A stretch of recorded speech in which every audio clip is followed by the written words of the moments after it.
Hi, I'm Shahab Moray, and I'm thrilled to be discussing opportunities for growth and current issues facing business leaders with some of our fantastic partners at Mazars. We keep a pulse on what's most important to global executives through our C-Suite Barometer report. Together, we'll explore some of their key priorities like digital transformation and talent strategy, as well as protecting your organization from emerging cyber risk and sustainability and ESG. Let's meet our panelists. My name is Mike Freed. I'm a partner leading our digital transformation team. Hi, Shahab. I'm Fion Gomar. I lead the Sustainable Finance practice. I'm Jerome De Viller, partner leading our ESG services. Hi, Shahab. I'm Tiffany White-King, partner and head of tax. I am Paul Truitt. I lead the cybersecurity practice. Well, great to have you all with us today. We'll start the discussion by talking about digital and business transformation. Mike, many of today's global executives say transforming business technology is a top priority within the next few years. What should organizations prioritize when starting their journey? Taking on a digital transformation, it's a large initiative and it's a big investment, and you really want to make sure you get it right. So there's a couple things that come to my mind to help prioritize to make sure that you achieve your goals and objectives. The first thing is really starting out with a business mindset. Before you focus on technology, you want to start out, you want to make sure that you want to identify what is your business strategy, what's your business vision, and what are your business goals and objectives, so you can find the right technology to help you achieve your specific business goals and objectives that you're looking to achieve. Here at Mazars, we really like to talk about digital transformation or even digital business transformation and think holistically. And what that means to us is first starting out and thinking about your digital transformation strategy. From there, it's focusing on transforming the key business functions and key business processes where ultimately you want to add value and drive the most impact. Then identifying technology solutions to enable those business functions and processes. Then we focus on leveraging data as a competitive advantage within the business. It's also focusing on driving people through their change. And then finally, you've made a big investment, you want to make sure you protect that. So it's implementing cybersecurity and risk solutions to make sure that you can ultimately protect your investment and have an overall successful digital transformation. That's great. Paul, what do organizations need to keep in mind at the forefront of implementing new digital assets in regard to security and risks to their businesses? Yeah, as we look at broader footprint of data on an environment, new systems, more modern technologies, there's additional data points that are existent that we need to be able to protect, just like we protected other data in our environment. Sometimes it's different data. So as we look to have new information, that data may create new risks. There may be information that about your customers, about your clients that you need to better protect. And so we've got to continually reevaluate it. There's also an expanded attack surface that exists. So we have new systems, we have these new pieces of technology. They may be listening to the public internet in a way that you didn't have them there before. You may have potential exposure points that you need to be looking at. You need to be testing and evaluating where your risks may lie. So having the right business transformation strategy is the foundation for digital transformation initiatives. Mike, there are many emerging technologies, and that can be overwhelming for executives. How can executives decide what is best for their business? Yeah, it can really be tough to keep up with the pace of change, right? Technology is advancing so fast, and as leaders, we might talk to one of our friends or contacts and we find out what they're doing. We might see what a competitor is doing. And then we're going to catch a headline or we're going to read something or see something at a conference that all of those things together can be really powerful for us to stay on top of the industry, but can also distract us at times. So one of the first things that I really think about is focus on your business. What are your business goals and objectives? What's your business? And then you can make sure you're identifying those technologies that are going to be right for your business specifically. From there, and this is one of our favorite projects at Mazars, it's really working with clients to help them go through a technology evaluation and selection project. For us, what that means is starting off by confirming the vision, helping them define their requirements, and then educating them on what are the right technology solutions out there to help them achieve what they're looking to achieve, and then evaluating, comparing, and ultimately selecting the right solution for their needs. So technology helps our clients, and it also helps improve our own capabilities at Mazars. Tiffany, how is technology enhancing our tax and accounting practice and processes? So Shahab, I'll pick up on something that Mike mentioned, which is knowing the business. And for us, when I think about tax, we pretty much do three things. We focus on compliance and reporting, provision, as well as advisory. And technology plays a key role in all three of those areas. For us, it really is about digitizing any data that's related to those three areas. From there, it's digitalizing all of the workflows as well as the processes that are involved in those three areas as well. We also automate as much as we can within our practice to really drive efficiency. We use a lot of bots to do that, and where we have areas of complexity, we leverage AI. So for us, bottom line, we want to drive the value to our clients, both in the delivery of our service, but as well as the bottom line. And technology helps us do that every day. Most executives say they are more confident in managing new technologies, but cyber incidents and breaches continue to evolve and create new risks. Paul, what are executives possibly overlooking when it comes to implementation? Yeah, it's a tough question because a lot of organizations believe that if they haven't had a data breach, that it's because they're not a target. Really, it's because they haven't had a data breach yet. They are still susceptible. Every organization is susceptible to a data breach. We're seeing a significant increase in attacks against the mid-market. A lot of organizations that historically haven't had a lot of investment in cybersecurity, they may have a relatively small technology footprint before some of the more modern and new technologies have come into play.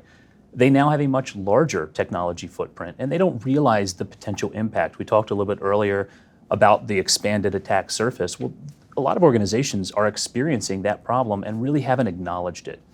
And so we're kind of seeing a growth in potential risks and exposure points, and organizations need to understand that that exists.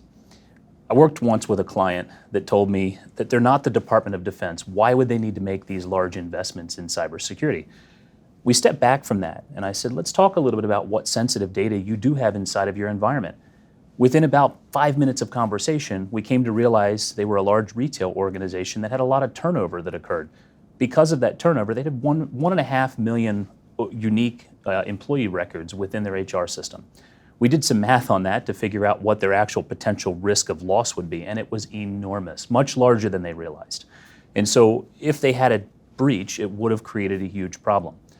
As we're seeing more modern technologies like big data, we're seeing even more potential exposure points happening inside of organizations. So every company is susceptible to data breaches and cyber attacks. Paul, can you tell us a little bit more about big data? Where are the risks that executives need to know? As we kind of talked about, it's growing in the volume of data. So you've just got more information.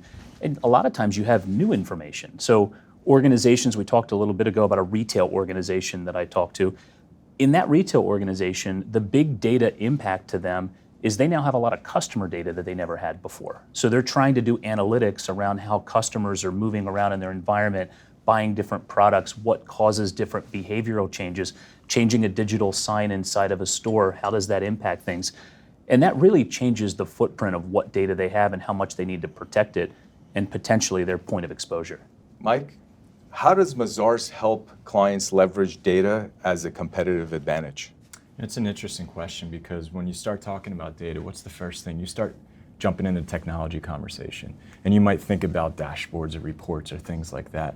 But at Mazars, we really like to think about it slightly differently. And we focus on helping clients become data-driven organizations. Really starts to change the culture of how they view data, how they leverage data, and start to look at data as an asset to help run their business. So to do that, we help them first start off by developing a data strategy. We focus on building the right foundation, so improving your data architecture, your governance, your infrastructure, improving your data quality, making sure you have the right foundation in place.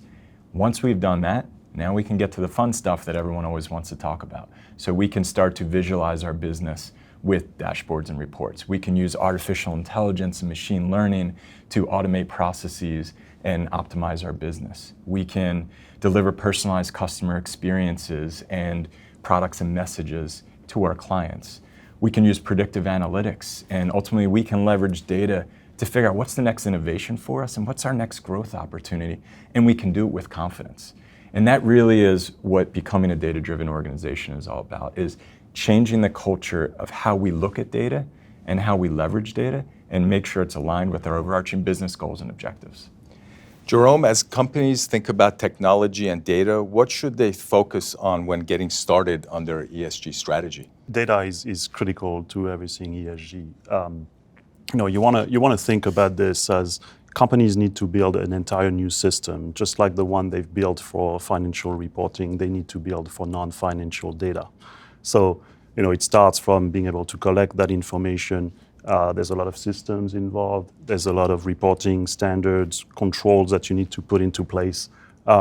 Today, the biggest challenge and what companies need to consider thinking about this is that there's a massive gap between where they stand and the expectations. So the expectations from stakeholders with respect to that data and the quality of that data, and the expectations of regulators, are they coming up with new rules around ESG, are very high relative to where companies stand. So that massive gap, a lot of our clients, when we start talking to them, they don't even know where to start with collecting the information. And we're asking them to put this in reports that are complying with standards. So again, this is the biggest challenge. Fyung, as you work with business leaders here in the US and prepare for ESG, is there one function such as finance which is most important? Indeed, the business leaders we work with are all preparing for ESG. They are mobilizing themselves, their teams, and their resources to go through this transformation. And you're probably right. If there was one function that is most impacted by this transformation, is probably finance. And there are several reasons. The main one is that sustainability reporting, which is becoming something that is expected across the market, tends to shift towards the finance function. Why? Because sustainability reporting will be consolidated in annual report by most firms. So finance is taking on that accountability, and it's becoming something significant as part of their duties and responsibilities. So how does this differ in the EU and other parts of the world? The main difference between the US market and the EU and the UK is the policy backdrop. In the US, the response to ESG considerations has been more voluntary and market-led. In the EU, as part of the Green Deal, there has been a number of regulations developed and implemented. You must have heard about the Green Taxonomy, CSRD, SFDR, and so forth and so on. However, in the US, when you look more closely, you have a number of regulations in place already. They may not be at federal level. They may be topic-specific, such as diversity, air pollution, consumer protection. They may have been sector-specific and enforced at state or city level. But at the federal level, we are all waiting to see what the SEC will do and when they will publish and finalize their climate-related disclosure rules. Tiffany, what are some of the tax implications related to ESG that business leaders should be thinking about? So, Shahab, when I think about ESG, I think of it almost like the balance sheet. You've got your tangibles that we as business leaders, we pay a lot of attention to, right? The tangibles that are generating the revenue that we all need for an organization. But what about those intangibles? And ESG is akin to that. I think about the environment, I think about social, I think about governance. And what are examples of that? Well, in tax, what you see by way of disclosures, on the environmental side, business leaders are publicizing everything about climate, about energy, their carbon footprint. On the social side, it's about community, it's about people, it's about labor standards. And then on the governance side, yes, it's the law, it's the regulation. Most important to me and paramount to me, it's the ethics. This really builds the foundation and the character for any business, as well as speaks volumes about the business leaders. But all of these intangibles deserve equal attention, just like the tangible side, because everything contributes to the revenue, to the bottom line, and to the brand. It creates the value for the organization. So, Jerome, our research has shown that ESG initiatives typically fall under the CEO responsibility. Is that the right place? Yeah, so it's interesting, Shahab, to reflect on our experience as we service clients. We sometimes deal with the CEO for sure, but it's been a little bit all over the place. We've had contacts, with salesperson, with legal, with marketing. So it really depends. At the end of the day, I think, as Fong said before when she talked about the SEC proposed rule, we've seen a significant shift toward the CFO function. So because people are realizing the data that is necessary, the controls that need to be put into place, it falls kind of naturally in the CFO area, and obviously with the compliance with SEC proposed rules, this has significantly changed. At the end of the day, I think it does better sit with the CEO. For one simple reason is that you need, we talked earlier about the challenge with data. You're going to need to get all the functions of the company involved. So I think for that reason alone, being with the CEO is the right place. And how does this vary by size of the organization? I want to take advantage of your question to really emphasize the point that it's not just for large corporations. So we're all aware of all these Fortune 500 companies that have been doing ESG reporting for many years that are at the forefront of this. But the smaller companies, the privately owned businesses that we service as well here at Mazars in the US, they are subject to ESG, and they are feeling the pressure as well. So for example, from these large corporations that are using them through their supply chain as a vendor, they are putting more and more pressure on them to get on, with ESG, to develop a strategy, to start measuring some metrics and start reporting some of that data to them. So that's very important. Obviously, when you deal with larger corporations, so the companies that are listed or Fortune 500, as I said, they're so far along in that journey that they've assigned responsibility for everything ESG to an individual within the organization. So you have a chief sustainability officer usually that is really in charge of everything we've been discussing.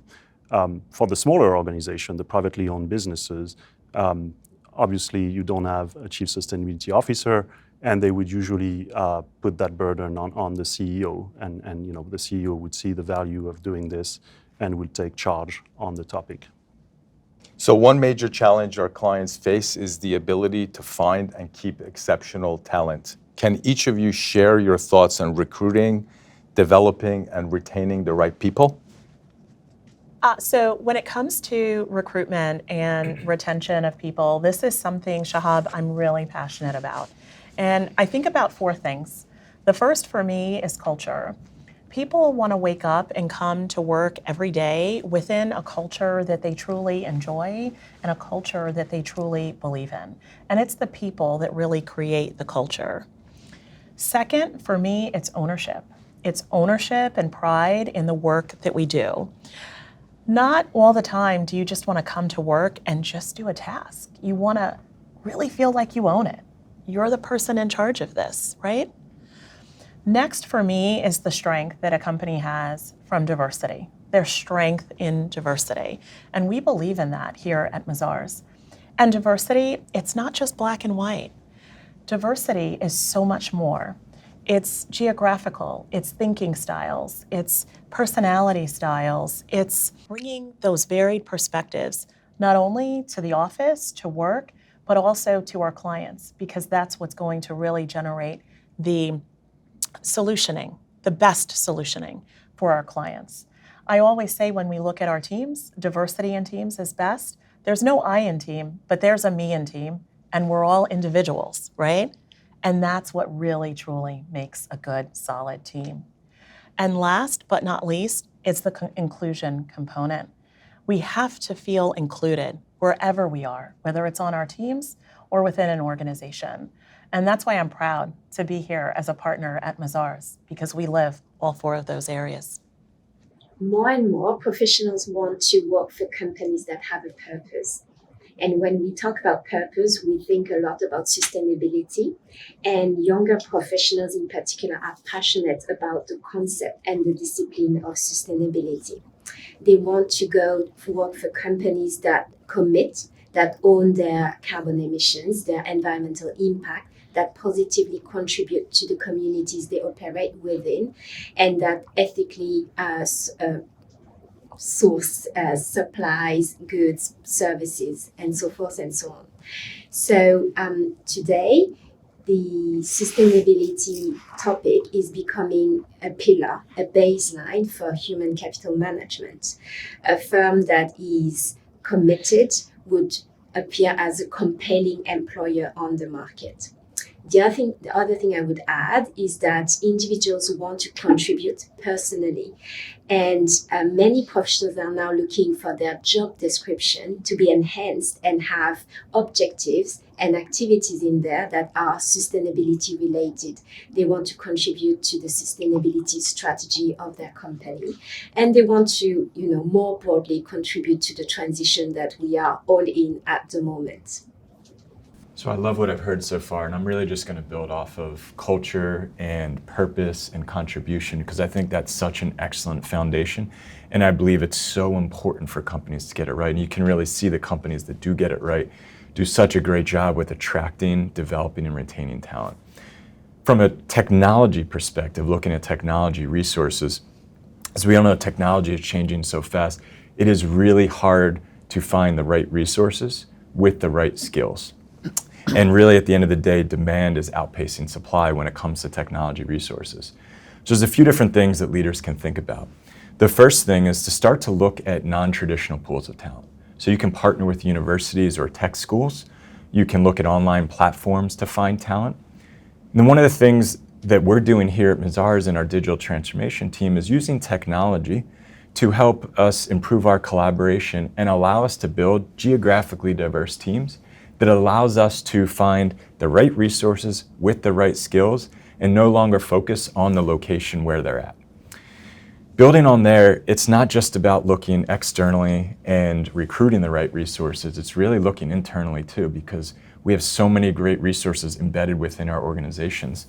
So it's about upskilling them, it's about giving them growth opportunities. And that really is a great way to help find the right technology resources, because so many people want to get exposure to data or they want to get exposure to different technologies. And it's just finding these people, giving them the right growth opportunities, and that's a great way to build your team as well. Paul, what are your thoughts? Yeah, I mean, look, I think we've had a really tremendous improvement in technology over the last number of years. A lot of it was to transform into working from home capabilities, but we've been able to transition that as organizations into a way to really globally hire. And so, whether it's hiring in any state in the US, whether it's a more global opportunity, people can work side by side today in ways that they were never able to work side by side before. Collaboration technologies like Zoom or Microsoft Teams give us the ability to really interact back and forth, to have visuals, to have video on in great ways. Historically, cybersecurity was in things like fusion rooms. We had people that would come in, they'd have 20 screens in front of them, we'd look at all these different statistics. We can now bring all of that data into everyone's home, and we can work side by side and dig into a really complicated cybersecurity incident or event with no borders. There's no need to be in person, to be together and have that same level of collaboration. I heartily agree with everything that my fellow panelists here have shared. I would just say a couple of things. This is really what we're experiencing every day. It's not just what we believe is going to happen. It's already happening. We see when we put a job description ad that has an ESG component to it, we see the response from the market. It's quite impressive to see how much supply there is out in the market for jobs that have ESG components. The other thing I would say is, we focus a lot on talent attraction. There's a significant talent retention potential there as well. We've talked about as we service clients on ESG, we need to leverage a lot of the existing skills that are even around that group here. So, whether it's around controls, around systems, around data, as we've said. So there's a lot of reskilling and training that needs to take place. We're going to need these resources. It's not just bringing new talent from the outside. And if you look at this from the perspective of our clients, it's the same. They're going to bring new talent, but they're also going to have to reskill some of their existing resources. So those were really great insights. As we think about the future, what are the challenges and opportunities you see for our clients? Mike, I'll start with you. Yeah, from a digital transformation perspective, I think there's a few things that I would wrap up with. Number one, and digital transformation is this historical term that we've all been using, but Mazars, we're really starting to use the term digital business transformation because we want to take that business mindset. We want to focus on the business strategy, the business vision, the business goals and objectives, and then identify people, process, and technology solutions to enable and accelerate the business transformation. Number two is to think holistically, think comprehensively. And then number three is to make sure you have the right business and digital strategy in place that are aligned together to ultimately help you achieve the ROI that you've set out to achieve, make the maximum impact, and make a sustainable maximum impact from a digital transformation perspective. Yeah, cybersecurity, we've had a number of different conversations about how technology changes the potential risk and exposure. Organizations really need to be doing testing. They need to be doing evaluation of what their risk and exposure points may be as they adopt new technologies and more advanced technologies. They need to be doing monitoring, making sure that they're seeing potential risks quickly so that they can take a quick action. And we do a lot of tabletop testing with our clients. So really making sure you've answered some of the difficult questions. So when a ransomware attack happens, have you had the conversation with your CEO, with the owner of the business about pay or no pay?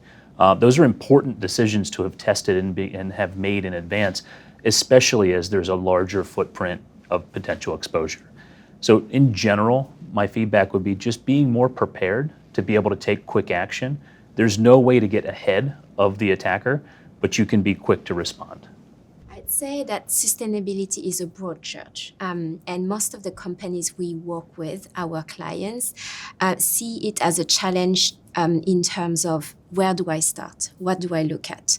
And indeed, identifying the most relevant and the most material topics when it comes to sustainability is probably the first step that companies need to face. And so we have a methodology to help clients work on that is sector specific, that is tailored to their business model and where they operate from as well. And from that starting point, once you have defined your material topics, materiality can have different definitions, and this is something we work with our clients to define as well. They have different levels of appetite, tolerance, ambitions, and targets. So materiality is actually a mix of all of that. So once you have your materiality topics defined and identified, that's not the end of the road. You have to come up with a strategy, and that strategy has to be flexible because those material topics you have identified today may not be the same tomorrow as new risks and opportunities emerge in your business landscape, and in particular in your sustainability landscape.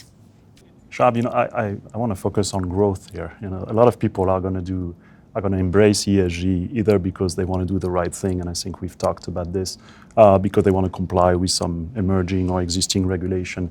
But I would hope that after this discussion, some people realize and embrace the fact that there's a lot of value potential behind ESG, and that the companies that will develop the right ESG strategy will benefit through talent attraction, as we've said, attraction of new clients. We've said how important it is for employees, but it's also important for clients, it's important for consumers more and more. And finally, something we haven't talked about, capital attraction. It is today much easier to attract capital if you have an ESG strategy. Tiffany? For tax, I would say one of our biggest challenges would be technology. So while we do see technology obviously breeds a lot of success, it can also breed challenge for us, and we see it. We see it today in the marketplace as we are thinking through, do we tax some of the technology, right? Thinking about technology like bots that are overtaking a lot of human intervention. And there are those that believe we should be taxing those bots, just like we tax our people. So it'll be interesting to see on day-to-day how this really grows and how technology continues to morph and change the profession. Mazars is committed to helping clients achieve their goals. I want to thank you all for sharing your expertise on the challenges and opportunities being faced by executives today. Thank you. Thank you.